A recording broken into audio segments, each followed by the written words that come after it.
Okay, you guys, on the legal front, we have great news for Jonathan Majors and Jussie Smollett, who have been vindicated recently. It's been a whirlwind week in celebrity legal battles, you guys, but it seems the stars are finally aligning for Jonathan Majors and Jussie Smollett, two actors who've been headline fixtures for their off screen dramas. Both men have scored significant legal victories that are reshaping their public narrative. So let's start with Majors. So his case has been closed in that,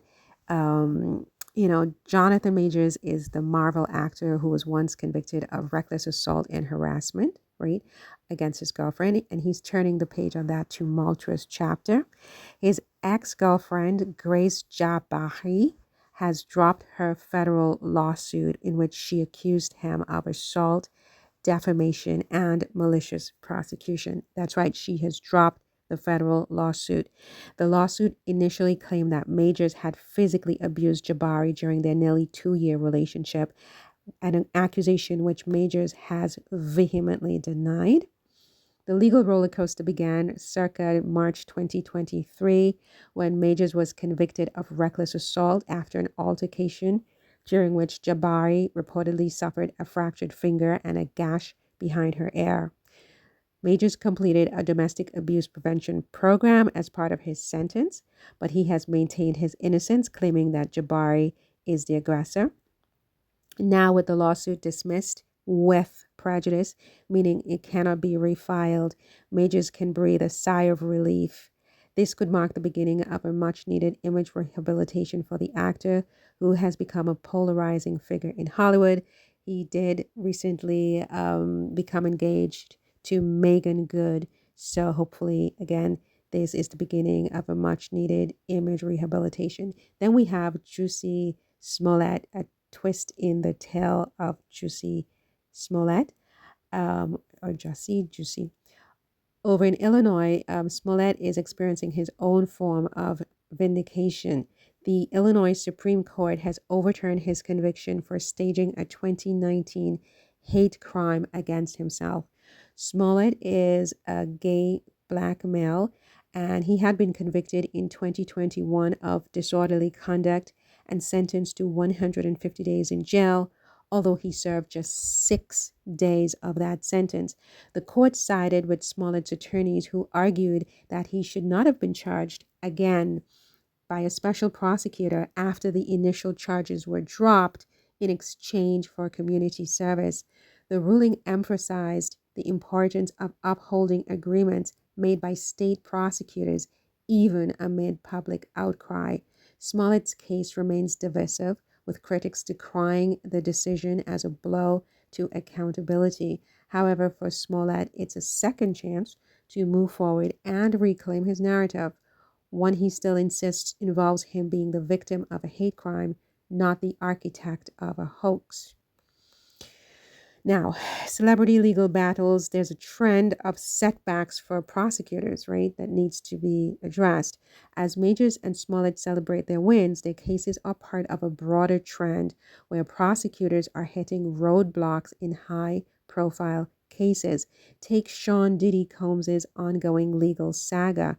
Recently, prosecutors in his case were barred from using privileged notes to support a bail challenge, a move that echoes the legal limitations faced in the Smollett case, whether it's Hollywood's finest or the legal system itself.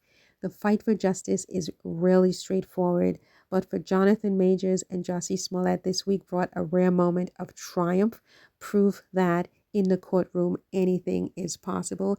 And it's definitely a wake-up call for prosecutors who often try to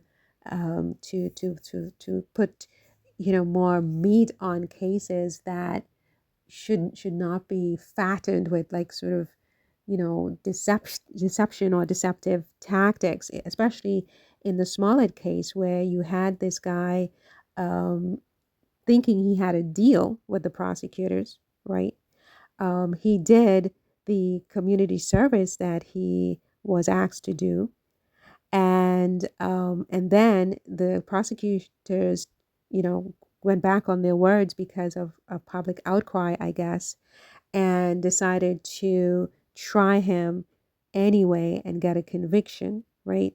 And then sentence him to 150 days in jail. You know, a similar thing happened with Bill Clinton, where a deal was made with prosecutors and then they turned around and they just threw the deal in the trash and charged him anyway and got a conviction.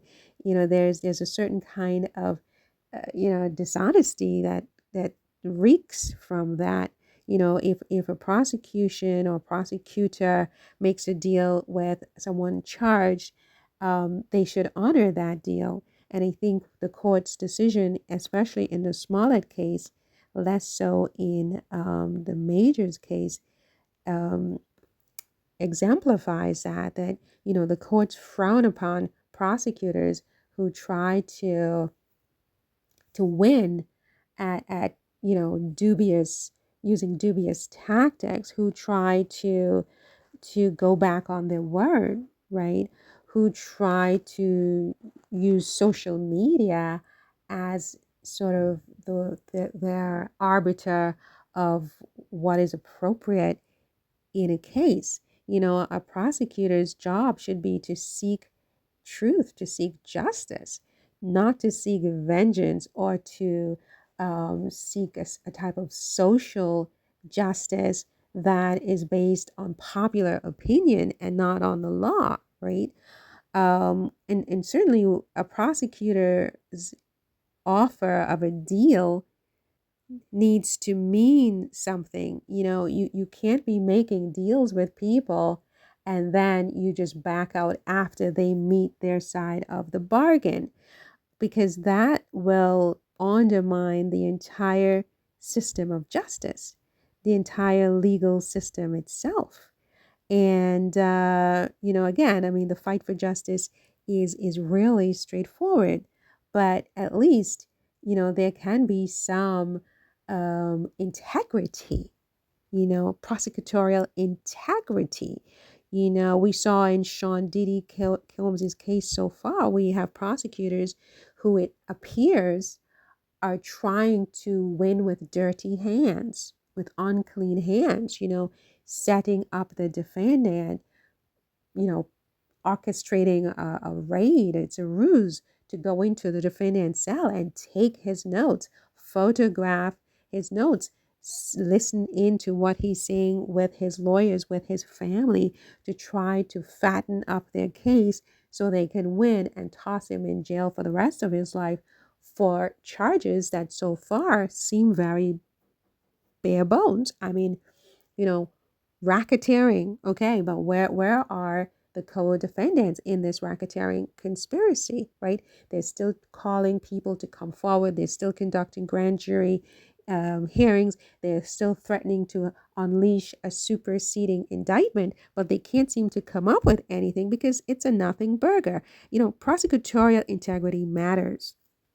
Well, anyway, you guys, that's all for this particular video.